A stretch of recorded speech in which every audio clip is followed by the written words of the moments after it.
Support for today's episode comes from Honeylove. For a limited time only, you can get Honeylove on sale. Get 20% off your entire order with our exclusive link, honeylove.com/weirdest. Support our show and check them out at honeylove.com/weirdest. Honeylove's best-selling crossover bra is so comfy, it's sure to be your new go-to. It gives all of the support of a traditional bra without any underwire. Honeylove has you covered for everyday looks, workouts, weddings, and more. Treat yourself to the best bras on the market and save 20% off at honeylove.com/weirdest. Use our exclusive link to get 20% off, honeylove.com/weirdest. After you purchase, they ask you where you heard about them. Please support our show and tell them we sent you. Honeys, you deserve this. The best way to learn a language is immersion. But if that's not in the cards, you can still learn a new language the second best way. With Babbel, you can start learning a new language in as little as 3 weeks. Babbel's approachable and accessible tools have helped me keep up and even improve my German skills between trips. Babbel's personalized learning content, real-time feedback, tracking, and visualizations are designed to help keep you focused and motivated. Plus, all of Babbel's 14 award-winning language courses are backed by their 20-day money-back guarantee. Here's a special limited-time deal for our listeners. Right now, get up to 60% off your Babbel subscription, but only for our listeners at babbel.com/weirdest. Get up to 60% off at babbel.com/weirdest. Spelled BABBEL.com/weirdest. Rules and restrictions may apply. Shout out to Claritin for supporting this episode and providing us with samples. I hate having to deal with seasonal allergies. Luckily for those of us who live with the symptoms of allergies, we can live Claritin Clear with Claritin D. Designed for serious allergy sufferers, Claritin D has 2 powerful ingredients in just 1 pill that relieve your allergy symptoms and decongest your nose so you can breathe better. It really clears up my congestion and relieves the terrible sinus pressure I get, and it just makes everything so much easier. Ready to live your life as if you don't have allergies? It's time to live Claritin Clear. Fast and powerful relief is just a quick trip away. Find Claritin D at the pharmacy counter. Ask for Claritin D at your local pharmacy counter. You don't even need a prescription. Go to Claritin.com right now for a discount so you can live Claritin Clear. Use as directed for relief of nasal congestion, runny nose, sneezing, and itchy nose due to allergies. At Popular Science, we report and write dozens of science and tech stories every week.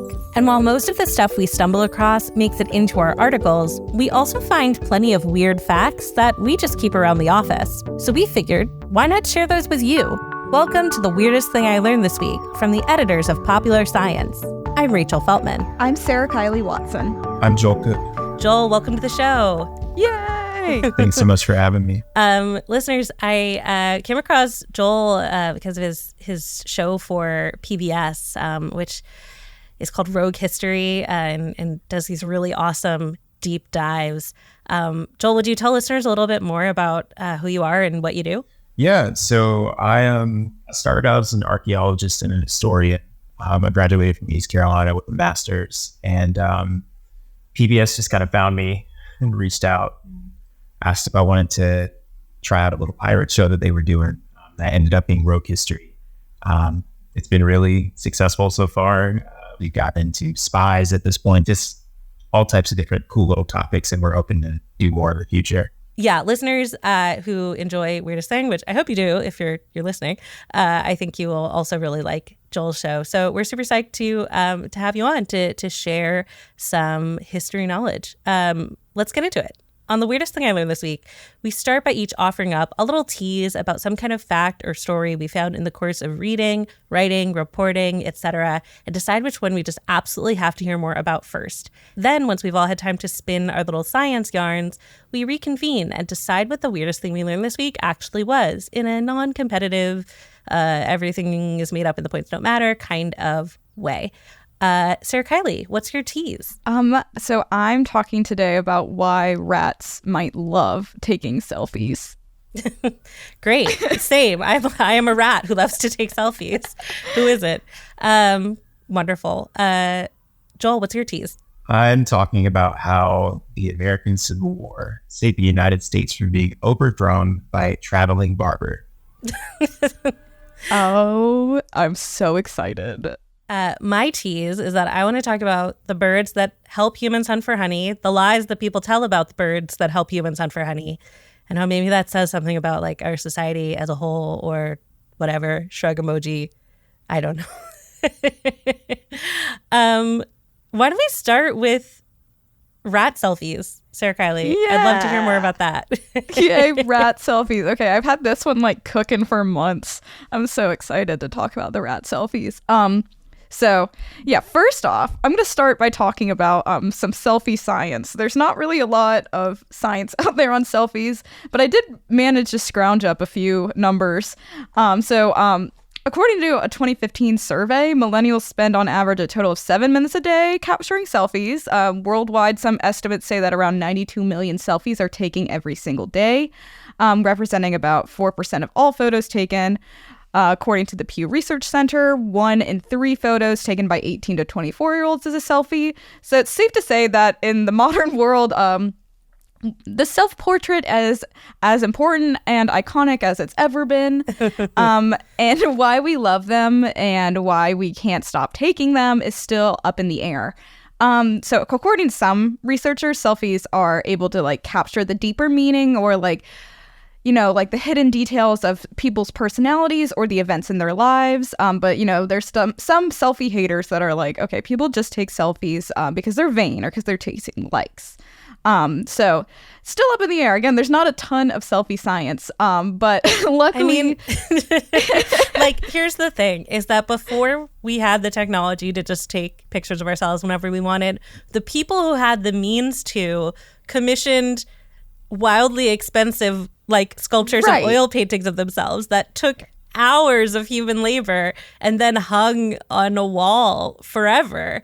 And I think, you know, if they could have taken instead many pictures of themselves on a device that fit in their hand, would that have been better? No, we would have like almost no art because so much of art history has involved rich people paying for the art that they selfishly want. But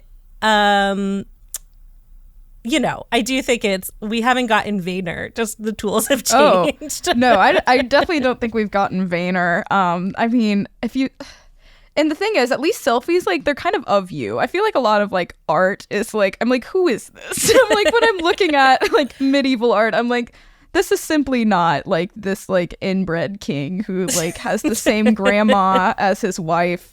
Like, I'm like, come on now. But anyway, I mean, selfies, they're imperfect in their own ways. But I'm going to get to the core of my discussion, which is other creatures might like taking selfies. But the reasons are similarly up in the air. So in this case, we're talking about these rats that love taking selfies, apparently. But even before that, you know, there's always like 3 befores in my statements. We're going to talk about the psychological experiment called the Skinner box, which I'm sure has been brought up about 1 million times here. So if you're a regular listener, this is going to be just a follow up. But basically, the Skinner box, it's an invention psychological experiment box from B.F. Skinner, who is a mid-20th century psychologist. And he's most famous for his like theory of behaviorism. In the 30s, he proposed this theory of operant conditioning that basically states that behavior change and learning happen when the outcomes or effects of punishment and reinforcement happen. So basically, like, it's kind of like training your dog, which is what I'm trying to do right now. I've got an 8-month-old puppy. Yeah, when they do something good, little treat. That's basically the core of like learning. So response is strengthened by reinforcement, and as it increases, the likelihood that a desired behavior will be repeated again in the future. So yeah, me tricking my dog into sitting and staying for a treat. I'm sure most of you guys have tried this in some shape or form. But the Skinner box was kind of like the chamber in which this was developed. And he tested out this theory on like rats and pigeons when he was at Harvard. So the box basically had a lever and a snack tray. And you guessed it, press the lever and food pops out. Great. And then like a little hungry rat gets first place in the box and they're like, what am I doing here? I'm just wandering around. And then they figure out, oh, if I press the lever, I get a snack. And then all of a sudden they're just like, boop, boop, boop, bonk, bonk, bonk with the lever. And so they've learned how to use the lever. It's awesome. So it's a great little trick. And this has been done over and over with different rewards for the rats. Like I think they've done this with drugs. I think they've done this with zaps to their little rat brains. Like, over and over again. Like, this is a tried and true thing. So no matter what, they bonk they get the nice thing. And enter reinforcement theory, which is basically saying individuals are rewarded for specific behavior. The likelihood of that behavior occurring goes up. If individuals are provided with the opportunity to escape bad situations, they will be motivated to act accordingly. And if certain behaviors are not reinforced, they are less likely to be reiterated. So give a treat, and you're going to see that behavior more often. Is the gist of it. And so fast forward to today, and we've got a Parisian photographer and grad student, Augustin Lignier, I think. I'm trying to get my best Parisian pronunciation, but it's not really there. So he basically gave a little tweak to figure out if adorable little rodents like rats had a knack for self-portraits. So basically, he built a transparent tower with an attached camera, and then he put 2 rats in there. And when the rats bonked the lever, food came, or not food, it was a little sugary treat. So just a little bit of sugar. And it also set a camera off. And then the camera, basically the photo that was taken would be able to be seen by the rats. So you've got this clear tower, bonk, treat, and selfie. Which came out to be like really, really cute pictures, which I will absolutely send to everyone because they are just so, I love rats too. I'm like such a like little fuzzy creature person. So this one is very exciting to me. Pictures of fuzzy creatures. And they ate it up. They loved the button. They kept bonking the button, getting a treat, taking a picture. And eventually the sugar aspect of the experiment waned. So would they keep doing it even if they didn't get like the snack part of it? And they did. So every like time you bonk the lever, you don't get a treat, but every bonk meant a selfie. And they kept pushing the selfie button, even when there wasn't sugar. And sometimes they even ignored the sugar. After a while, they just were like, selfie is enough. Selfie is enough of a gift for me to keep doing this thing. And so, jumping to the conclusion that rats are in it just for the selfies is kind of a stretch, obviously. We can't really ask the rats, like, hey, do you think you look cute and that's why you're doing this? Which I would assume they'd say yes, because I'm sure they know. But it does kind of like tie in this experiment to our own relationship with social media. Scientists have proposed that social media is kind of like a Skinner box for people on their own. Like, just press the camera button on your phone, click through a couple filters, and voila, maybe you'll be rewarded by like a like or a comment or, you know, a little DM if that's what you're looking for. And this has been studied before as well. Bjorn Lindstrom, who's a professor of experimental and applied psychology at VU Amsterdam, did research of his own about this in 2021. So he looked at and analyzed 1 million posts from over 4,000 individuals across multiple social media platforms. And basically, his findings back up that the idea that human behavior on social media conforms qualitatively and quantitatively to the principles of reward learning. So, like, he even described this himself, which I thought was really charming. So I'll describe it to you about this, like, feeling of, like, okay, if I put my selfie out there, maybe someone will like it. So he did a little post in Springer Nature when his study came out, and he wrote, "The times I've posted caused a mixture of anticipation, satisfaction, and disappointment, all depending on the likes or lack thereof my photos received. Having spent much of my career so far applying computational models of reinforcement learning to human social behavior, I became more and more convinced that likes function as a social reward that encourages future posting. More specifically, my feeling of disappointment when getting fewer likes than expected, or exhilaration when the likes kept streaming in, seemed very similar to a prediction error, the difference between the actual outcome and the outcome one expected, which plays a key role in the psychology and neuroscience of learning." So, anyway, but in a completely different, like, view of this whole thing is that animals, us, people, we just like pushing buttons in general, which made me laugh out loud when I was reading. The New York Times did a really beautiful write-up of this, which has all the photos and anything. That's where I found this study, which is from 2014. So basically, human volunteers preferred to, like, administer electric shocks to themselves instead of being left alone with their thoughts, quote unquote. Yeah. So according to the authors, most people seem to like do something rather than nothing, even if it's negative. So the rats might just like pushing the button because, you know what, sometimes we don't need to be alone with our thoughts. And I guess a lot of us experience that. I personally, like, I'm a TikTok scroller till I die. Like, I totally relate to that. Probably even more so than the likes or dislikes as a treat. I'm like, I'm just mute my brain. I would like to see another, silly video of a cat dancing. But there's no telling if it runs that deep with the rats. But at the end of the day, I love this experiment. I think it's totally cute. And the pictures are amazing. The rats, the photographer named them after himself and his brother, which is really, really cute. So you see him like talking about Augustine and Arthur with the names of the little selfie rats. And it's like just a fun reminder that as different as we think humans are from like the rest of the animal world, like we're just like not that different. Like we all love sugar and treats and rewards and buttons. So we're just hairy little guys pressing buttons. That's like all we are. Exactly. We're hairy little guys taking buttons. And now that we're not living in the art era, we can all see it forever. Everyone gets to see it.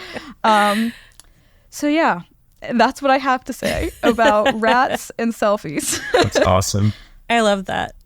Yeah. Well, and it's so true that, social media, it is definitely the like pulling the lever for the treat, even when the treat isn't really there. I remember back when we all actually used Twitter, they rolled out a change where like when you sort of tried to reload your feed, like if you tried to keep scrolling when there was nothing new, it used to be that it would just sort of like wiggle back and be like, there's nothing new, stop. You ran out of Twitter. Right, exactly. And then they changed it so that if you did that, it would start surfacing. It was basically the beginning of the like sort of For You page on Twitter where it was like, maybe you just want to see this other stuff. And people were like, why is it showing me this stuff? That's so stupid. And the answer was like, because we keep trying to get it to show us more stuff. So they came up with more stuff it could show us. And that was really pressing the button. Like, and they were like, fine, have something. That like, felt like kind of a gotcha moment. I felt got because I was like, oh, I do that, don't I?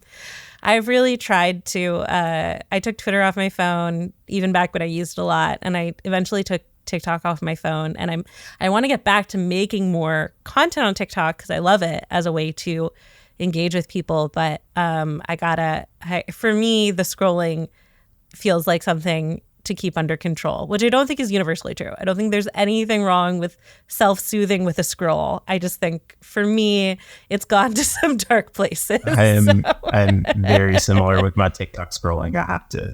I set timers. I think it like setting timers is a great way to handle it because it's like, listen, life is hard. There's nothing wrong with me wanting to be hypnotized by this screen. We live in a society. But maybe keeping it from stretching out into infinity. Amazing. Well, rats, they're just like us. No surprise. No surprise. We should be so lucky. They're wonderful creatures. We are going to take a quick break, and then we'll be back with some more facts.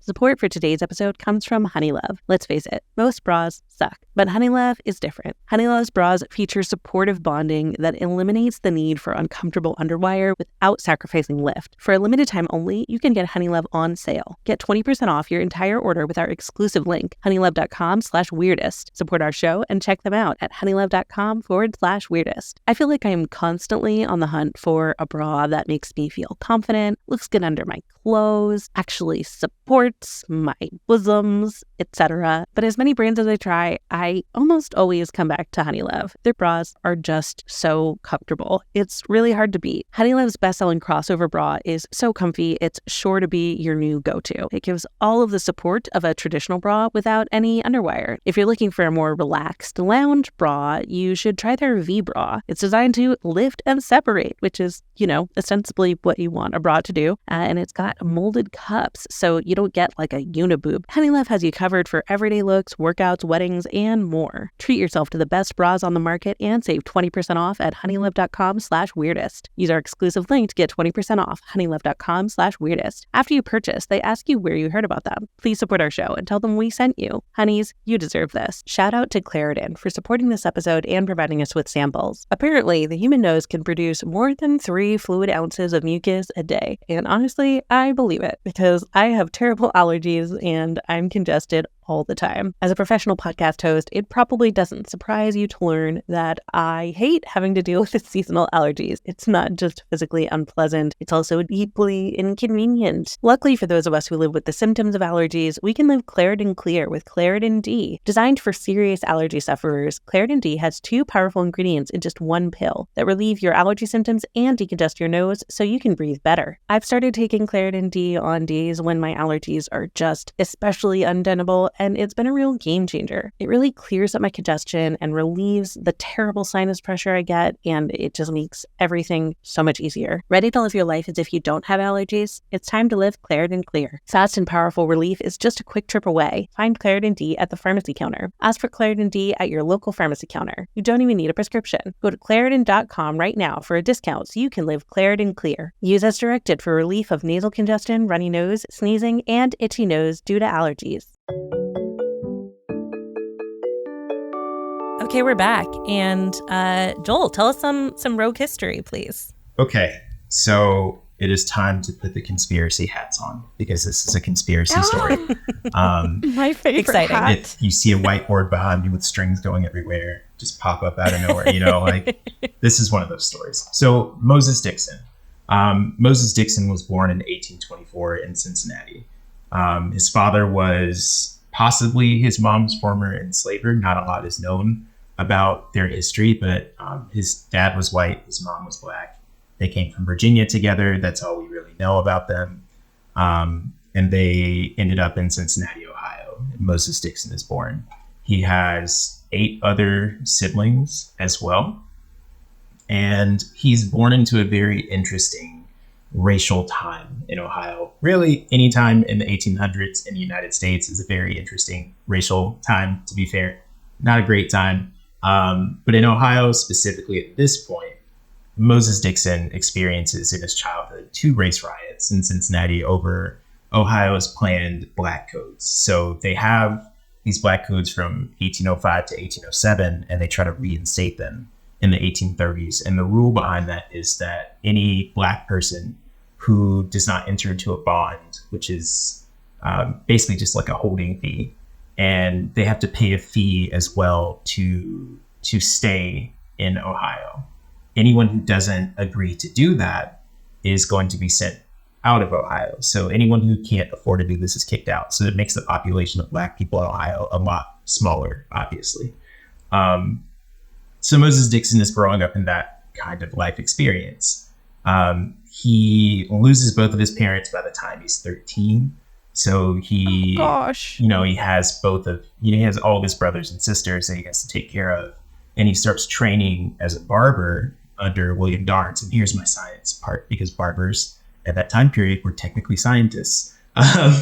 So they did it all. They did it all. They were surgeons, like light surgeons and medical professionals in some ways. Besides cutting hair, they did a lot of different stuff during this time period. So he starts training as a barber under William Darnes. And interestingly enough, William Darnes is Mark Twain's barber. So Moses Dixon, this is the first time you're going to see him making a connection with someone else who we all know. But it's not going to be the last time, right? So he's like Moses Dixon. He's kind of at the periphery of a lot of different stories. And Mark Twain is one of those first ones where he probably did know him and run into him occasionally. But after he does his barber training for 3 years, he leaves home at 16. So he leaves home in 1840, and he becomes a traveling barber on the Mississippi River. So during that time period, you have steamboats that go basically like a ferry service up and down the Mississippi River. So he joins up on a ship. He travels the Mississippi River for 3 years. He has all of the experiences that you're going to have moving up and down the center of the United States. And he, for the first time, witnesses slavery face to face. You know, like, he's known about it. Obviously, his mom was a former enslaved person, but he's witnessing it for the first time. And he says that he witnessed such scenes of monstrous cruelty as caused his African blood to boil. And following that, he vows to use his privilege as a free black man to do something about it. So at some point in that, he also becomes a Freemason, which another layer of conspiracy. It's like, ooh, you know? Put it on the murder board. Yeah, so like all the things are happening. He becomes a Freemason, and he also makes friends with 11 other people who feel similarly to him, 11 other black men. And they agree to assemble in St. Louis in August of 1846, and they form this revolutionary organization called the Knights of Liberty. And the goal of the Knights of Liberty is to eventually overthrow the institution of slavery in the South. So Dixon is elected as the chief of this group, and these 11 other men are spreading out through what we know as the southern states. They're everywhere except Missouri and Texas. Moses Dixon, in the meantime, while this group is, you know, going out, they're recruiting men. They have to be people who are industrious and not, you know, they're looking for people who don't have, like, I guess, attitude problems in the way, because they need people who can keep a secret, people who aren't going to get fired up too easily, because this is a top secret organization. So, you know, you imagine... Gotta be careful. Yeah, you imagine a random guy walks up to you and he's like, hey, do you want to join a secret organization that's going to overthrow the government? That's something you should probably keep a secret. You should probably not, you know, go to the saloon and be like, well, I'm in a secret organization, you know what I'm saying? Like, so they're looking for people who can do that, who can stay quiet. And they're spread out, I mean, literally all over the South. They have people in Mississippi, in Alabama, Georgia, South Carolina, North Carolina, Virginia. And they're working to recruit this army, and they're training at night. They're pulling people away from plantations to, like, go out, because that's definitely a thing during that time period, is that people on these plantations, they're doing most of their personal things at night. So Dixon is saying that this is what some of these groups are doing, is preparing this 10-year construction of this army. So in the meantime, the Knights of Liberty are developing Underground Railroad connections as well, according to Moses Dixon. So Dixon himself, he goes back to St. Paul, Minnesota. And while he's waiting on his army to prepare to overthrow the government, he opens a restaurant, because he not only is he interested in violence, he's interested in fine dining. However, the restaurant is relatable. You know, the restaurant does not go well.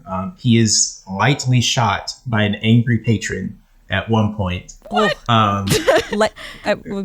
shot. A light gunshot by a patron. I don't know what that says about how good that fine dining was, but it didn't last super long.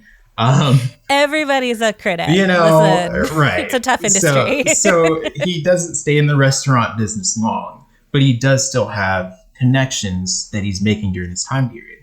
So the 1850s, the time that we're talking about, is also the time where John Brown is moving around all over the country trying to stir up trouble for the radical abolitionist movement. Frederick Douglass is becoming a star, you know, on the speaking circuit. You also have the colored conventions that are happening. So colored conventions are they have gatherings in each state where all of the, like, premier, I guess, black people, like W.B. Du Bois would call it, like, the talented 10th. These people are gathering and saying, okay, so what are we going to do for the next 2 years? What are we going to do for the next 5 years to protect our people and prepare our people for the future that we want? So he's present at the one in Ohio, the Colored Convention of 1850, and he's meeting all of the premier abolitionists at that place. He said that he knew John Brown. He said that he knew Frederick Douglass. It's probable that he knew Harriet Tubman as well. So he's making all of these different connections to all of these different people while he's building this giant army of formerly enslaved men. He also is fundraising for the Underground Railroad and for this army by kind of playing a little like subterfuge game. So when he's interacting with like white abolitionists in the North who are his potential donors, he's like, all right, I'll come clean. We're going to do some bad stuff, but do you want to help me do bad stuff? You know, like, do you want to form an alliance? And these people are like, yeah, I'd love to do that. That sounds amazing.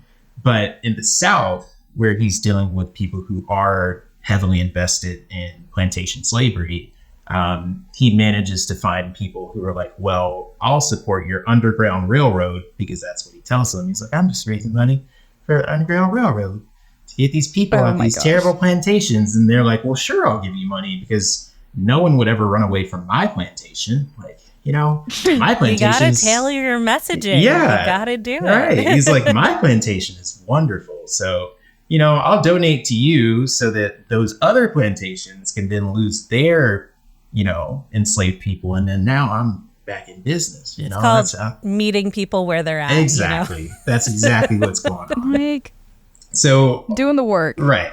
So in 1856, the time has come, right? Moses Dixon's like, okay, we're going to finally do this. But then he decides that we're not going to do it. You know, according to him, this is all according to him. And he says in 1856, he's like, well, we decided not to do it because you're familiar with like the Missouri-Kansas conflicts. All of that is happening in front of his face. Like, he's saying that the Civil War is kind of brewing. He's like, well, why would I launch a rebellion with 46,000 men when the government can do it with 1 million? You know? Yeah. So he's like, I'm just going to wait. We'll see what happens. And there are people that kind of use that as a reason to dispute that he actually had this plan. But if you look at rebellions, like slave rebellions that happened in 1856, that is a banner year for it. Yeah. So it seems like maybe that could indicate that there are other people around him who disagree with his decision. Right. Which is fascinating. But that's not the coolest thing. I talked about that colored convention, right? There are also other Black Masonic-based organizations, like the African Mysteries, which is a group based out of Detroit that works on the Underground Railroad. They're also known as the Order of the Men of Oppression, which is metal. So they're working out of Detroit throughout the 1850s. They're ferrying enslaved people from the South to freedom in northern U.S. and Canada. They said that they aided as many as 50,000 refugees from slavery with their railroad work. But that is also what Moses Dixon said that his group did.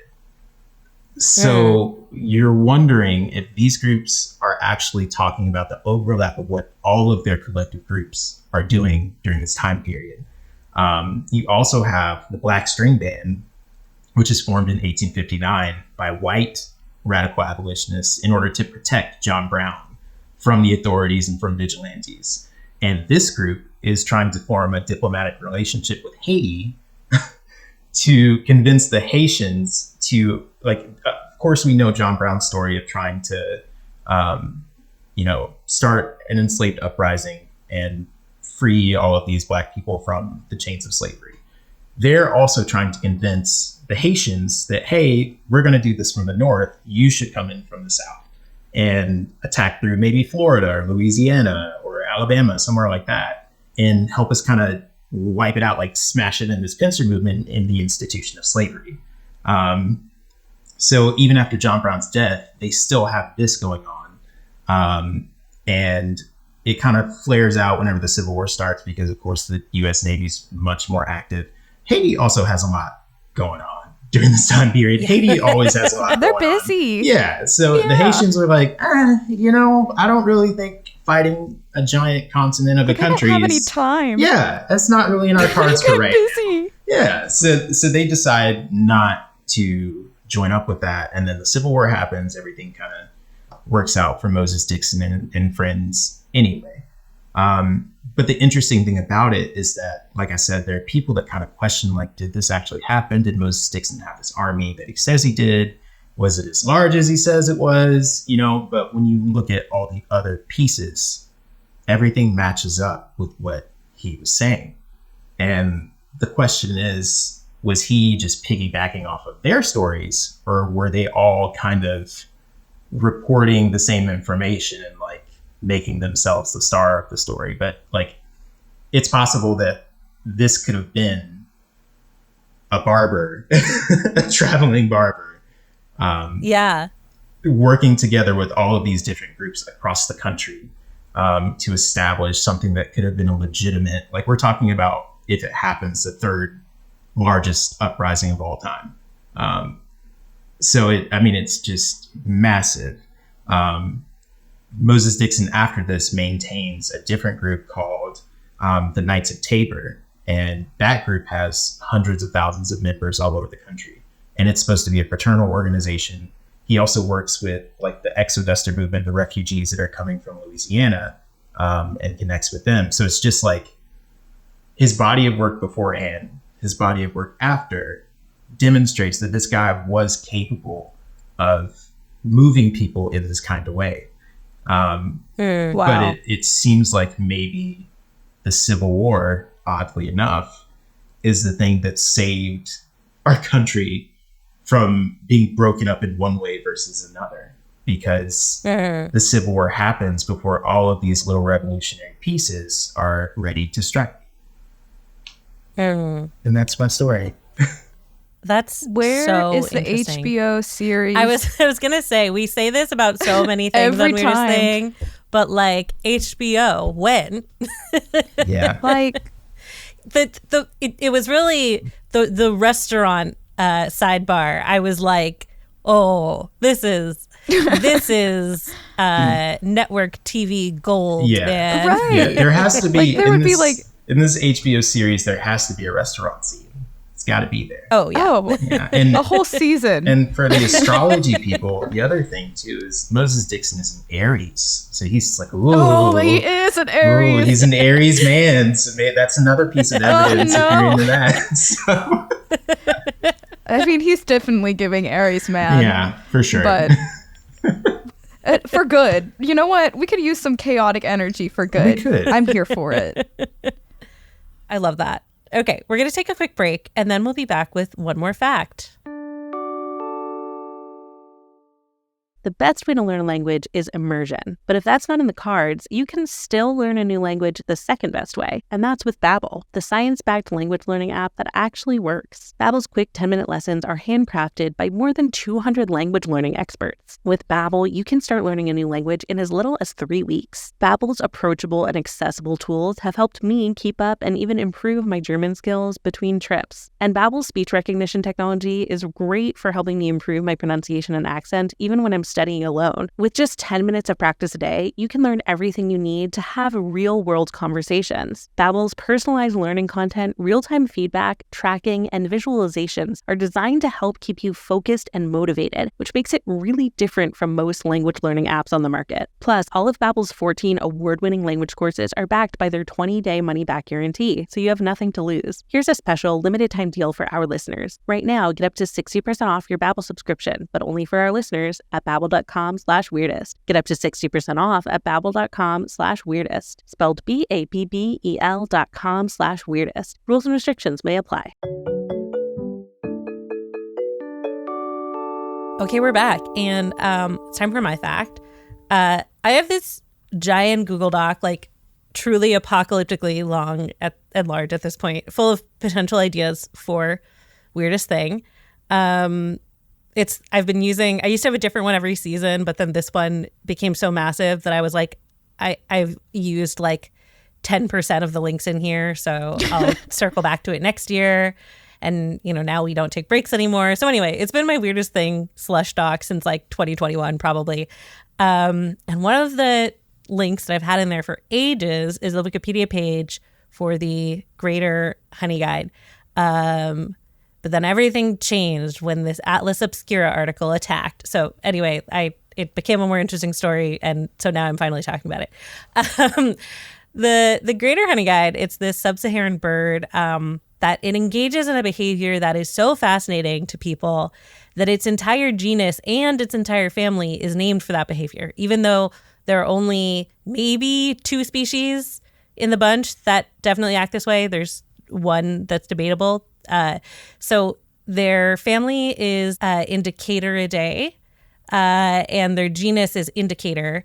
And that name comes from the greater Honeyguide's habit of literally guiding humans to sources of honey. And this is not like a vaguely true folksism either, like, oh, follow the sound of that bird, you'll find honey, which, those things are often totally real. But this is like literally the humans called the birds for help. The birds recognized the request. They logged the ticket, and then they helped them find the honey. Research has shown that hunter-gatherers are almost 6 times more likely to find hives with a Honeyguide assist than they are without.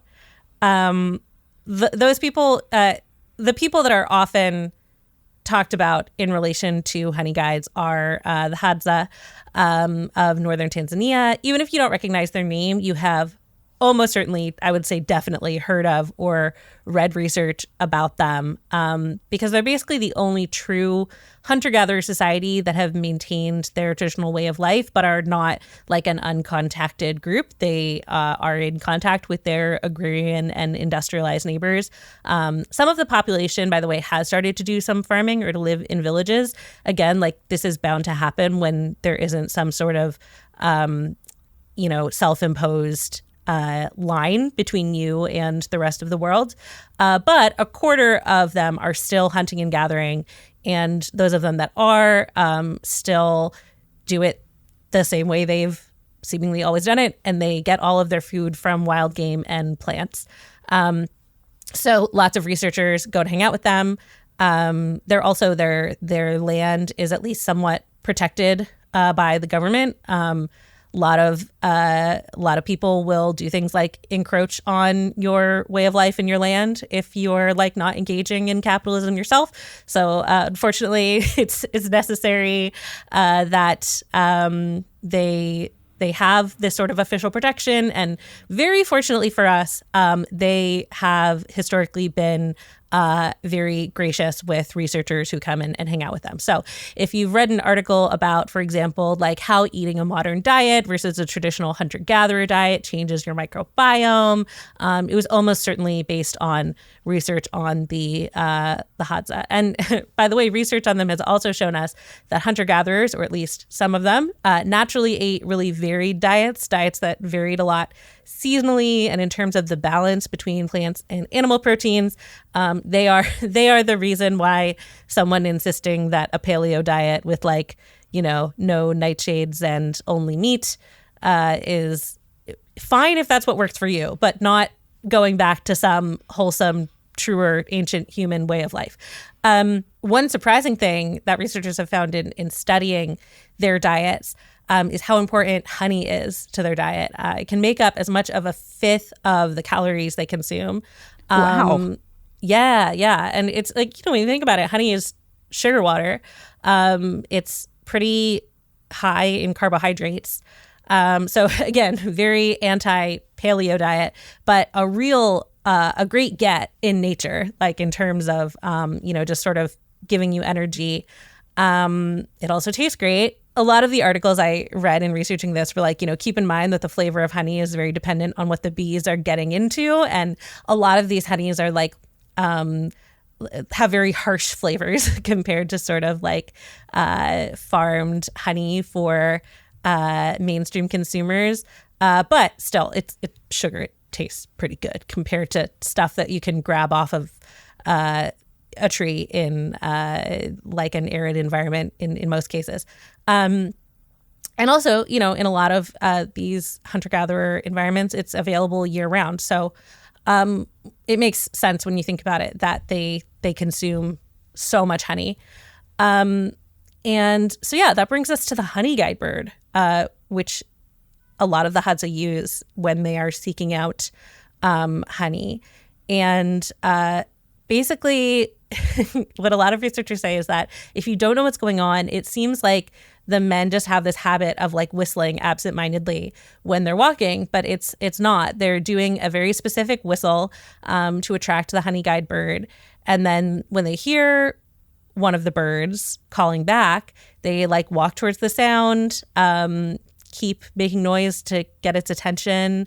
And then the bird will eventually like be like, I found honey, it's over here. And they like make a huge fuss. And some researchers have estimated that up to 10% of this group's total diet calorically is found with the help of the honeyguide bird, which is incredible, right? It's wild. But a lot of popular media on the subject takes things like a little too far in the Disney princess direction of this story.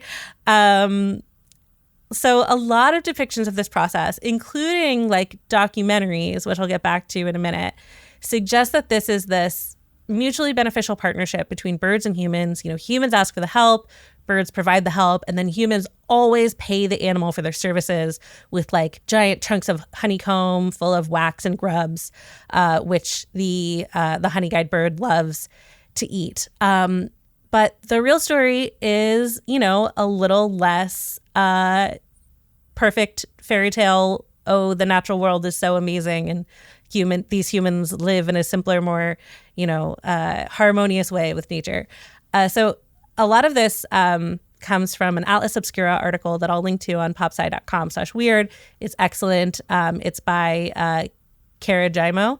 And it focuses on Brian Wood. And I was like, I know that we've talked about Brian Wood before. And in fact, when I talked about what we can learn from chimps that live past menopause, he has been involved in a lot of the research on that like large chimp habitat where we get a lot of info on their behaviors.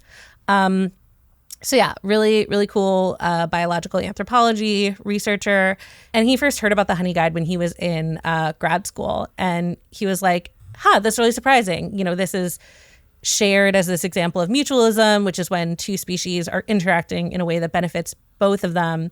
And we know that mutualism is really important in the natural world. You get like plants and pollinators, you know, gut microbes and mammals, but it's pretty unheard of for there to be a mutualistic relationship between humans and a wild animal. Like domestication, obviously, you know, was a form of mutualism, but he was like, this is such a strange, unusual story.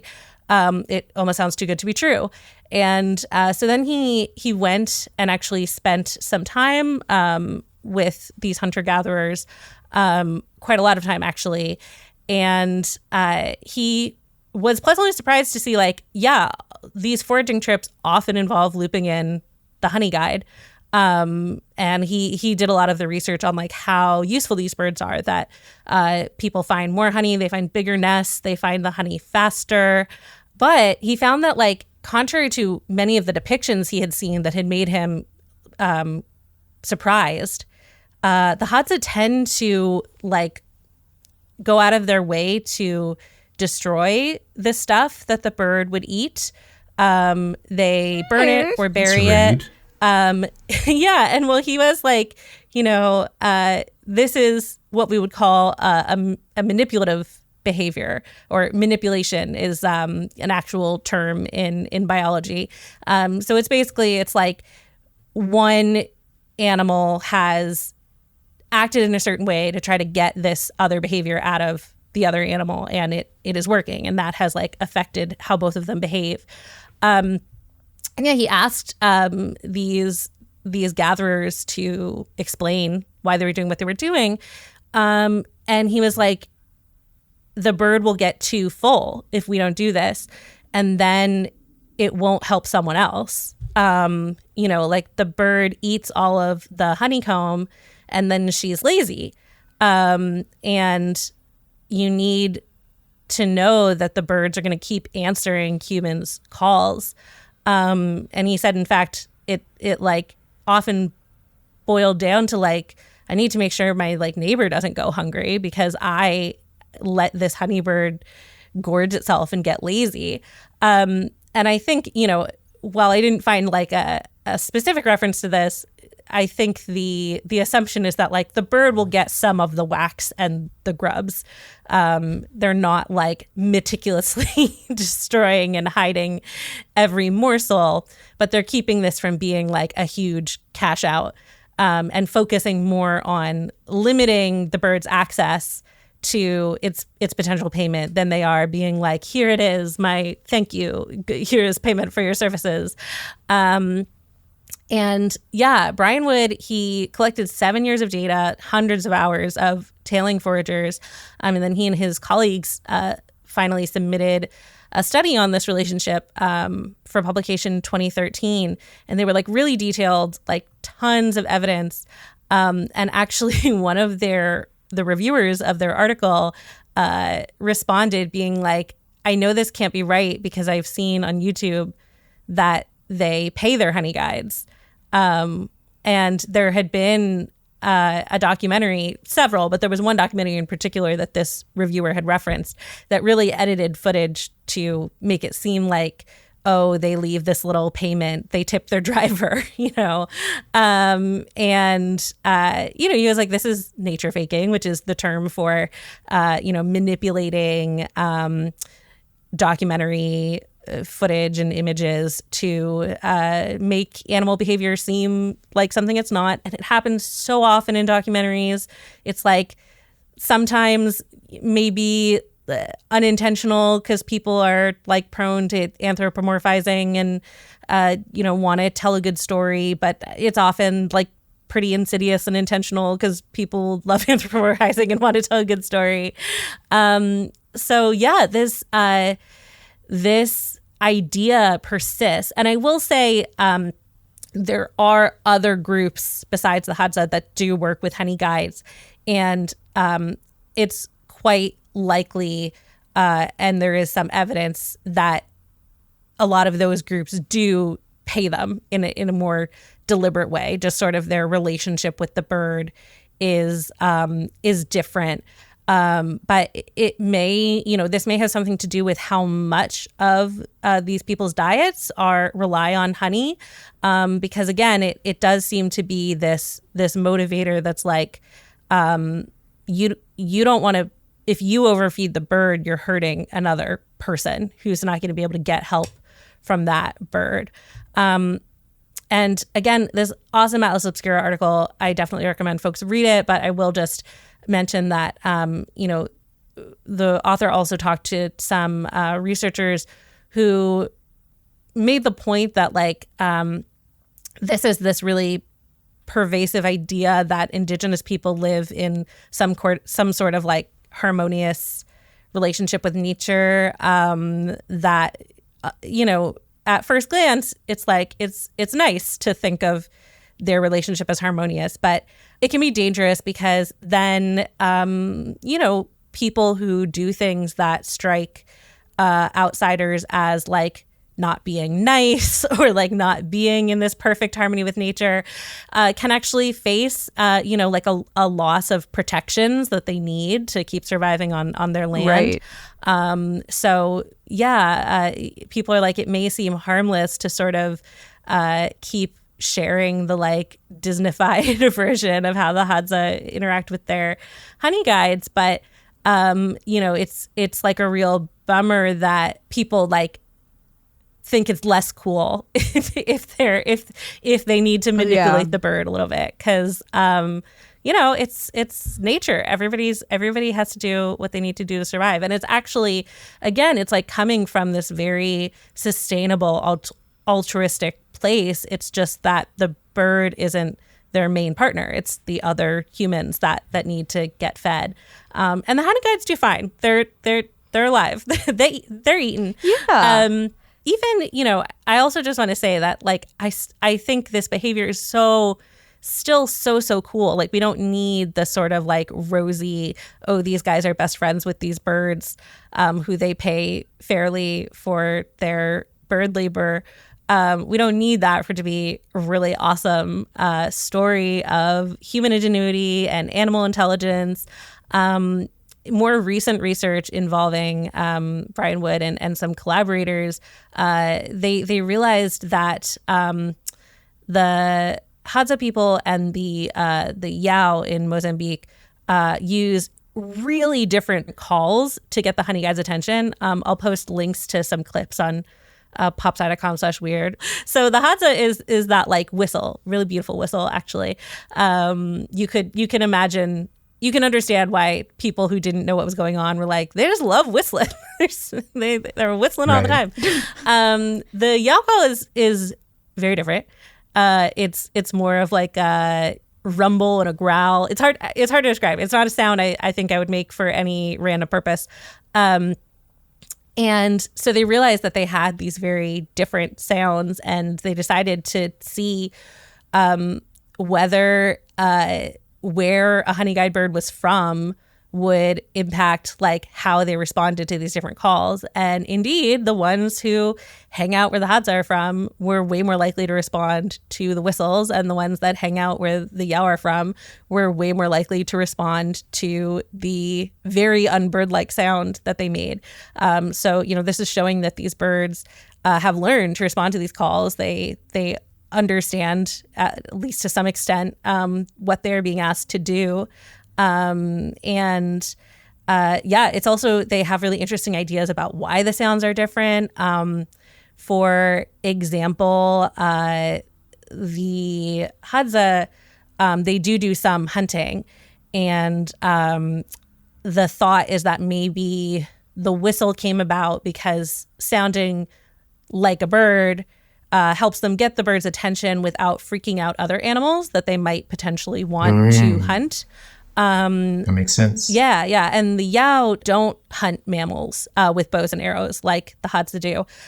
So first of all, less of an issue for them to like scare off non-birds, but they may even be trying to sound more like a predator to keep other animals away while they're trying to do their honey finding business. Again, that's like very speculative, but we do know that the sounds they have developed are recognizable to these birds, which is so cool to me. So that's my story about honey and birds and whistling dudes getting some good sugar water out. But yeah, I came across in the course of researching this so many articles that still are like, and the Hadza pay their birds. I even found one article that, and I think this is totally unfounded, I could not find any reference to it in Brian Wood's work. Of course, I could be wrong, but one article just said with like no link to source. So of course, many birds are no longer willing to find honey for them. I'm like, that's not true. They've been doing this for thousands of years. If there are fewer birds, it's probably because people are cutting the trees down. The birds are retiring. They're trying to start a union. Yeah, exactly. That was the vibe. Like, obviously the birds aren't standing for this. I'm like, I think demonstrably they are. They have for probably since before humans were Homo sapiens. But anyway, yeah, very. I love people figuring out cool stuff. And listen, many partnerships are not equal. But these birds seem to be doing just fine. And these hunter-gatherers are also looking out for each other, which I think is awesome. Yeah, a lot of great stuff today. Honestly, wow, yeah, there's a lot going on. Much to think about. Much to think about. Yeah, I love when we get a mix of history and animals, and I love when I don't have to apologize for my fact being so depressing. I feel like today was a fun one, a lot of good vibes. Joel, thanks so much for coming on. It was so great to have you with us. Yeah, thanks so much for having me. This was awesome. I really enjoyed it. Well, we'd love to have you back sometime. But for now, would you remind listeners where they can find you and your work? Yeah, so my handles are Freelance Joel on Instagram and on TikTok. And then Heroic History, if you want to check that out, it is on YouTube under PBS Digital Studios. The Weirdest Thing I Learned This Week is produced by all of our hosts, including me, Rachel Feltman, along with Jess Bodie, who also serves as our audio engineer and editor extraordinaire. Our theme music is by Billy Cadden. Our logo is by Katie Beloff. If you have questions, suggestions, or weird stories to share, tweet us at weirdest_thing. Thanks for listening, weirdos.